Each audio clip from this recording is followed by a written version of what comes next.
In this video, I'm going to show you how to sort your Pandas data frames real fast. Let's begin. So let's just import Pandas as PD. All right, now that we got our library imported, let's make a data frame. So pd.DataFrame, and let's make a real simple one here. We'll have it be one column and 3 values, something simple. All right, so here you go. We got a data frame. It has one column, column A, and it has 3 values.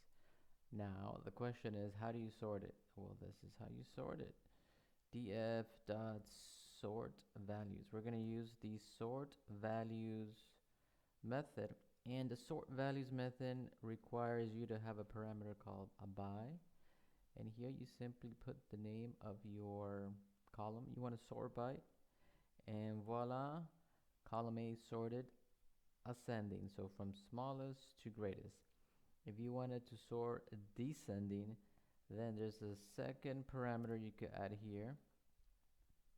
It's called ascending, and you just put false, so it does the opposite. And when you run it, you'll notice that column A is now sorted from largest to smallest.